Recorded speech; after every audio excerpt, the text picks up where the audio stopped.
ಪ್ರಿಯರಾದವರೇ, ಯೇಸುಕ್ರಿಸ್ತನ ನಾಮದಲ್ಲಿ ನಿಮಗೆ ನನ್ನ ಪ್ರೀತಿಯ ವಂದನೆಗಳು. ಹೊಸ ವರ್ಷದಲ್ಲಿ ಮೊದಲ ದಿನದಲ್ಲಿ ನಾವು ಬಂದಿದ್ದೇವೆ. ಸಂತೋಷವಾಗಿ ಇದ್ದೀರಾ? ಕಳೆದ ವರ್ಷ ಪೂರ್ತಿ ಯೇಸುವಿನೊಂದಿಗೆ ನಡೆದು ಆತನು ನಡೆಸಿದ ಮಾರ್ಗದಲ್ಲಿ ಬಂದೆವು.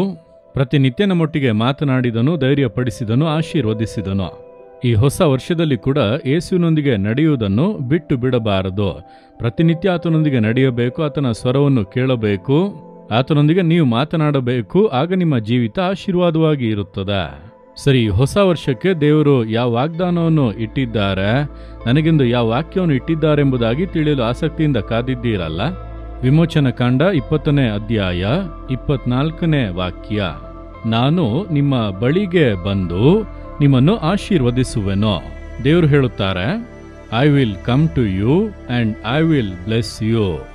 ನಿನ್ನ ಬಳಿಗೆ ಬಂದು ನಿನ್ನನ್ನು ಆಶೀರ್ವದಿಸುವೆನು. ನಾನು ದೂರದಲ್ಲಿದ್ದುಕೊಂಡು ನಿನಗೇನು ಆಶೀರ್ವಾದ ಬೇಕು, ಸರಿ ಹೊಂದಿಕೋ, ಹೋಗೆಂಬುದಾಗಿ ಹೇಳುವಂತ ದೇವರಲ್ಲ. ನಿನ್ನ ಬಳಿಗೆ ನಾನು ಬರುತ್ತೇನೆ. ಸತ್ಯ ವೇದದಲ್ಲಿ ನಾವು ಓದುವಾಗ ಕೆಲವರು ಬಂದು ಯೇಸುವಿನ ಬಳಿ ಕೆಲವೊಂದು ಆಶೀರ್ವಾದಗಳನ್ನು ಕೇಳಿದರು, ಸೌಖ್ಯವನ್ನು ಕೇಳಿದರು, ಬಿಡುಗಡೆಯನ್ನು ಕೇಳಿದರು. ಆಗ ಸರಿ, ನಾನು ಬರುತ್ತೇನೆ. ಮತ್ತಾಯ 8ನೇ ಅಧ್ಯಾಯದಲ್ಲಿ ಓದುವಾಗ ಒಬ್ಬ ಶತಾಧಿಪತಿ ನನ್ನ ಆಳು ಪಾರ್ಶ್ವವಾಯು ರೋಗದಲ್ಲಿ ಬಹಳ ಕಷ್ಟಪಡುತ್ತಾ ಇದ್ದಾನೆ ಎಂದು ಬೇಡಿಕೊಂಡ ಕೂಡಲೇ ಯೇಸು ಏನು ಹೇಳಿದನು? I will come and heal him. ನಾನು ಬಂದು ಅವನನ್ನು ಗುಣ ಮಾಡುವೆನೆಂಬುದಾಗಿ ಹೇಳುತ್ತಾನೆ. ಆದರೆ ಅವನೇ ಹೇಳುತ್ತಾನೆ, ನಾನು ಅದಕ್ಕೆ ಯೋಗ್ಯನಲ್ಲ ಯೇಸುವೆ, ನೀವಿಲ್ಲಿಂದ ಒಂದು ಮಾತು ಹೇಳಿ ಅವನು ಗುಣವಾಗುವನು ಎಂದು ತನ್ನ ನಂಬಿಕೆಯನ್ನು ಪ್ರಕಟಿಸಿದನು. ಆದರೆ ಯೇಸು ಏನು ಹೇಳುತ್ತಾನೆ? ನಾನು ಬರುತ್ತೇನೆ, ನಿನ್ನ ಮನೆಗೆ ಬರುತ್ತೇನೆ, ಬಂದು ಗುಣ ಮಾಡುತ್ತೇನೆ ಎಂಬುದಾಗಿ ಹೇಳಿದನು. ಯಾಯಿರನು ಎಂಬಂತ ಸಭಾಮಂದಿರದ ಅಧಿಕಾರಿಯು ಯೇಸುವಿನ ಬಳಿ ಬಂದು, ನನ್ನ ಮಗಳು ವ್ಯಾಧಿಯಲ್ಲಿ ಕಷ್ಟಪಡುತ್ತಾ ಇದ್ದಾಳೆ, ಯೇಸುವೆ ನೀವು ಬಂದರೆ ಸರಿಯಾಗುತ್ತದೆ, ನೀವು ಮನೆಗೆ ಬಂದು ಆಕೆ ಮೇಲೆ ಕೈ ಹಿಡಿರಿ ಎಂದು ಹೇಳುತ್ತಾನೆ. ಯೇಸು ಸರಿ ಎಂಬುದಾಗಿ ಹೋಗುತ್ತಾನೆ. ನಿನ್ನ ಮನೆಗೆ ತಾನೇ ಬರಬೇಕು, ಸರಿ ಎಂಬುದಾಗಿ ಅವನೊಟ್ಟಿಗೆ ಹೋಗುತ್ತಾನೆ. ಅದೇ ರೀತಿಯಾಗಿ ಯೇಸು ಬರುವುದರೊಳಗೆ ಈ ಮಗಳು ಸತ್ತು ಹೋದಳು. ಆದರೆ ಯೇಸು ಬಂದು ಸತ್ತು ಹೋಗಿದ್ದಂತ ಆ ಚಿಕ್ಕ ಹುಡುಗಿಯನ್ನು ಜೀವದಿಂದ ಎಬ್ಬಿಸಿದನು. ಒಂದು ದೊಡ್ಡ ಆಶೀರ್ವಾದ. ಅದನ್ನೇ ದೇವರು ಹೇಳುತ್ತಾರೆ, ನಾನು ಬಂದು ನಿಮ್ಮನ್ನು ಆಶೀರ್ವದಿಸುವೆನು. ನಿನಗೆ ಸೌಖ್ಯ ಬೇಕಾ? ಬಿಡುಗಡೆ ಬೇಕಾ? ಮರಣ ಕಟ್ಟುಗಳು ನೀಗಬೇಕಾ? ಅಥವಾ ರಕ್ಷಣೆಯ ಸಂತೋಷ?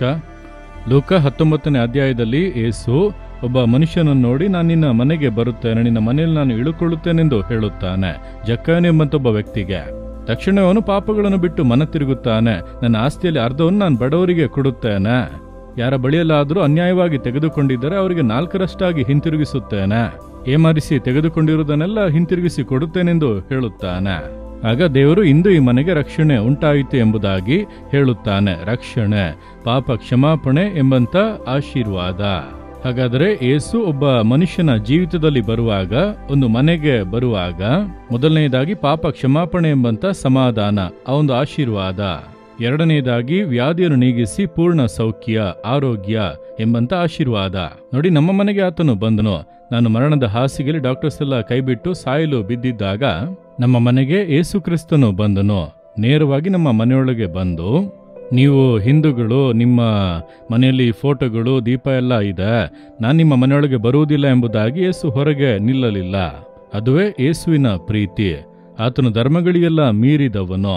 ಈ ಧರ್ಮದ ನಂಬಿಕೆಗಳು, ಈ ಕಾರ್ಯಗಳಿಗೆಲ್ಲ ಮೀರಿದಂತ ದೇವರು. ಆತನನ್ನು ಕರೆದದ್ದರಿಂದ ಆತನು ಬಂದನು. ಒಬ್ಬ ಸಹೋದರನ ಪ್ರಾರ್ಥನೆ, ನನ್ನ ತಾಯಿಯವರ ಕಣ್ಣೀರು, ಯೇಸುವೆ ಯೇಸುವೆ ಎಂದು ಕರೆದದ್ದರಿಂದ ಯೇಸು ನಮ್ಮ ಮನೆಯೊಳಗೆ ಬಂದನು. ಬಂದು ನನ್ನ ಹಾಸಿಗೆ ಪಕ್ಕದಲ್ಲಿ ನಿಂತು ನನ್ನನ್ನು ಮುಟ್ಟಿದನು. ನನ್ನ ವ್ಯಾಧಿಯ ಹಾಸಿಗೆ ನೀಗಿತು. ಇದುವರೆಗೂ ನಾನು ಚೆನ್ನಾಗಿ ಆರೋಗ್ಯವಾಗಿ ಇದ್ದೇನಲ್ಲ, ನನ್ನ ಹೃದಯ ಪೂರ್ಣವಾಗಿ ಗುಣವಾಗಿ ಹೊಸ ಹೃದಯವಾಯಿತಲ್ಲ. ಯೇಸು ಬಂದು ಮುಟ್ಟಿದನು, ಒಂದು ಅದ್ಭುತ ನಡೆಯಿತು. ಅದೇ ರೀತಿಯಾಗಿಯೇ ಲಾಜರನು, ಮಾರ್ತಳು, ಮರಿಯಳು ಅವರು ಬೆತಾನಿಯ ಪಟ್ಟಣದಲ್ಲಿ ಇದ್ದರು. ಯೇಸು ಅವರ ಮನೆಗೆ ಬಂದನು. ಅವರ ಮನೆಯಲ್ಲಿ ಮರಣ ಉಂಟಾಗಿದೆ, ಅವರು ಅಳುತ್ತಾ ಇದ್ದಾರೆ. ಯೇಸು ಅಲ್ಲಿಗೆ ಬಂದನು. ಸತ್ತು ಹೋದ ಲಾಜರ್ನನ್ನು ಜೀವದಿಂದ ಎಬ್ಬಿಸಿದನು. ಅವರ ಕಣ್ಣೀರನ್ನು ಒರೆಸುವಂತೆ ಅದ್ಭುತ ಮಾಡಿ ಸಂತೋಷ ಪಡಿಸಿದನು. ಅದೇ ಯೇಸುವೆ ಹೇಳುತ್ತಾನೆ, ನಾನು ಬರುತ್ತೇನೆ, ನಿನ್ನ ಮನೆಗೆ ಬರುವೆನು, ನೀನು ಕೆಲಸ ಮಾಡುವಂತ ಸ್ಥಳಕ್ಕೆ ಬರುವೆನು, ನಿನ್ನ ಕಚೇರಿಗೆ ಬರುವೆನು, ನೀನು ಬಿಸ್ನೆಸ್ ಮಾಡುವಂತ ಸ್ಥಳಕ್ಕೆ ಬರುವೆನು, ನೀನು ಓದುವ ಸ್ಥಳಕ್ಕೆ ಬರುವೆನು. ನಾನು ಬಂದು ನಿನ್ನನ್ನು ಆಶೀರ್ವದಿಸುವೆನು. ಒಬ್ಬೊಬ್ಬರಿಗೆ ಒಂದೊಂದು ವಿಧದ ಆಶೀರ್ವಾದ ಬೇಕು. ಓದುವ ಮಕ್ಕಳಿಗೆ ಓದಲು ಜ್ಞಾನ ಬೇಕು, ಅದರಲ್ಲಿ ಜಯ ಬೇಕು. ಕೆಲಸ ಮಾಡುವಂಥವರಿಗೆ ಪ್ರಮೋಷನ್ ಸಿಗಬೇಕು, ಸಂಬಳ ಹೆಚ್ಚಾಗಬೇಕು, ಆಗಲೇ ಜೀವನ ಚೆನ್ನಾಗಿ ಇರುತ್ತದೆ.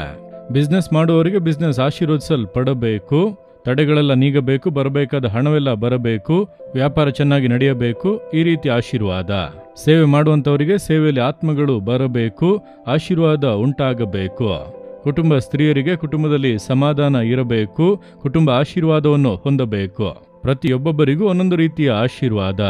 ಎಲ್ಲ ಆಶೀರ್ವಾದಗಳು ಕೂಡ ಯೇಸುವಿನಲ್ಲಿ ಅಡಕವಾಗಿದೆ. ಆತನು ಹೇಳುತ್ತಾನೆ, ನಾನು ಬಂದು ನಿಮ್ಮನ್ನು ಆಶೀರ್ವದಿಸುವೆನು.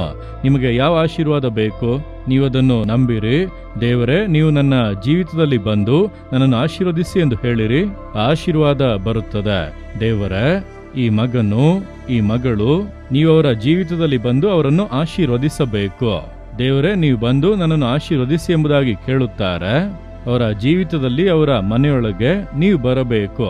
ನೀವು ಬಂದು ಅವರನ್ನು ಆಶೀರ್ವದಿಸಿರಿ, ಸಮಾಧಾನ ಕೊಡಿರಿ, ರಕ್ಷಣಾನಂದವನ್ನು ಕೊಡಿರಿ, ವ್ಯಾಧಿಯನ್ನು ನೀಗಿಸಿ ಪರಿಪೂರ್ಣ ಸೌಖ್ಯವನ್ನು ಕೊಡಿರಿ, ಕಟ್ಟುಗಳನ್ನು ಕಡಿದು ಭಯವನ್ನೆಲ್ಲ ನೀಗಿಸಿರಿ, ಕೊರತೆಯಾಗಿರುವಂತಹ ಆಶೀರ್ವಾದಗಳನ್ನು ಪರಿಪೂರ್ಣವಾಗಿ ತುಂಬಿಸಿ ಸಂತತಿಯನ್ನು ಹೆಚ್ಚುವಂತೆ ಮಾಡಿರಿ, ಅವರ ಕಣ್ಣೀರನ್ನು ಒರೆಸಿ ಆಶೀರ್ವದಿಸಿ ಸಂತೋಷ ಪಡಿಸಿರಿ. ಈ ವರ್ಷದಲ್ಲಿ ಪ್ರತಿಯೊಂದು ದಿನವೂ ಕೂಡ ನೀವು ಅವರ ಜೀವಿತವನ್ನು ಸಂಧಿಸಿ ಅವರನ್ನು ಆಶೀರ್ವದಿಸಿ ಸಂತೋಷ ಪಡಿಸಬೇಕು. ಯೇಸುವಿನ ನಾಮದಲ್ಲಿ ಪ್ರಾರ್ಥಿಸುತ್ತೇವೆ. ಆಮೇನ್, ಆಮೇನ್.